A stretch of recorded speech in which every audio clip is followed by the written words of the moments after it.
Hello, in this video I'm gonna show you how you can split view in Arc. If you want to open two pages or two tabs at the same time, there are many ways to do so. The first option that you can use is in the top right corner, and it is over here. We have split view options. If you click on it, then you can decide if you want to add left split or right split.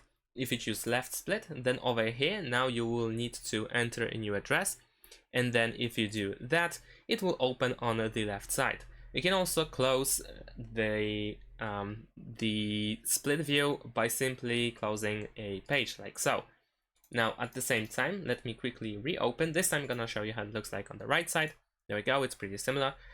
As you may have noticed, on the next to the close button, we also have another split view options for both of these pages. So we can click once again and then add another split.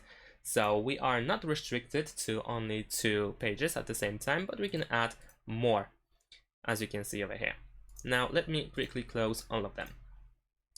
And another thing that you can do in order to add the split view is simply use the drag and drop method on the sidebar. So let me open a new tab. I'm gonna open Instagram, and I can simply drag and drop it to one of the tabs that I have opened. And as you can see, now it is trying to drop on the left side of this tab. And of course, if I move it more to the right side, then it will go to the right side. And if I do that, I will create the split view as well. And if you want to separate that, then you can simply use your right mouse button on the tab and then choose separate all tabs. And there we go. And another thing that you can do is also right click the tab and then choose open in split view, and there we go.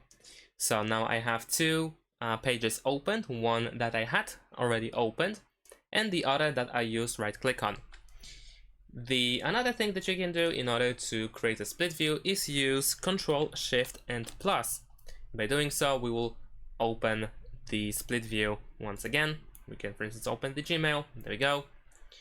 And last but not least, you can also do the following. You can click on the current address at the top of the screen, and then you can write add left in order to add left split. You will see this option, or choose add right in order to add right split. If you type just add, then you will also have the options at the bottom over here. And that's pretty much it. Thanks for watching, leave a like and subscribe to my channel, and see you in my next videos. Bye!